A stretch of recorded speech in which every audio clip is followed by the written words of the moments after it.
I got kicked out and then I left. I was about 15 years old, and yeah, it was scary at first because reality hit in going, you know, I'm living on the streets and, you know, I have nowhere to go. And then I found a good group of people and we were all kind of homeless kids and just, you know, figured out how to get food and, you know, transportation, where we're going to stay, where we're going to camp out. Boyd Park is a big one.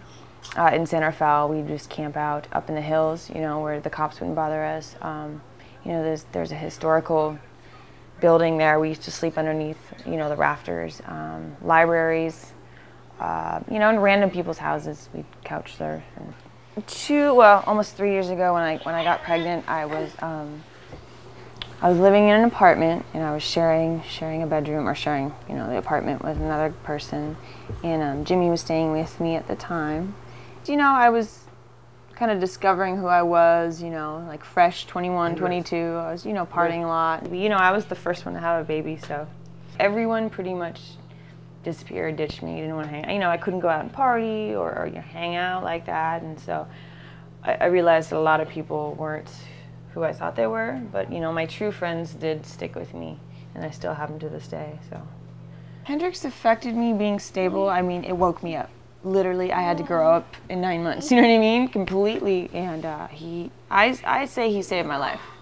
He really did. I had, you know, to get a stable place, a safe place. I had, you know, a consistent job. I had to act like an adult. I'm pretty stable right now. I am, compared to, you know, my past life. I'm doing really well for myself. I rent a 1-bedroom, and it's me and Hendrix. It's pretty expensive. And I feel like I'm kind of throwing away my money. You know, and Section 8 takes a long time. You can wait about 8 years before you actually get it. I'm on the waiting list. It's been 4.5 years, so. Services that helped me was, the biggest one was Adoptive Family. They're absolutely amazing. Women Helping All People in Marin City, they helped me out a lot when I was pregnant for rent. One thing I feel like I did need help with more through agencies is food. I had a minimum amount of food stamps, but I didn't have anything to get formula for Hendrix, you know what I mean? I ran out of food really early, and I think that's an ongoing issue still. Hendrix drinks about 4 gallons of milk every 2 weeks, so I have tons of milk all the time for him. On a monthly basis, I spend about $450, and a lot of it goes, you know, like milk and yogurt and stuff that he likes.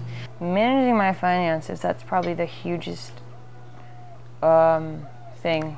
I don't even know how I make it. I have no idea how I pay my rent and buy diapers and food and lights, and I have no idea. I struggle every month. I'm working at Perry's Bar in Fairfax. I do house cleaning, gardening. I work at an office, and then with the nonprofit AHO. I work when I have someone watching Hendrix. So, you know, if I don't have anyone to watch Hendrix, I can't work that day or those hours, so it is a little limiting. The people that take care of him and watch him while I'm at work, it all, you know, ranges from Jimmy to my mom, my dad, my little brother, and, you know, some really good friends. Yeah, I don't have him in daycare yet. I'm still waiting on the list, so. Mama. Okay. Ready, up, stand up. Ow. Sorry. You come here. Okay. Cleaning him up, he had an ice cream, and so he gets everything everywhere, as a 2-year-old does. Yeah. Ready?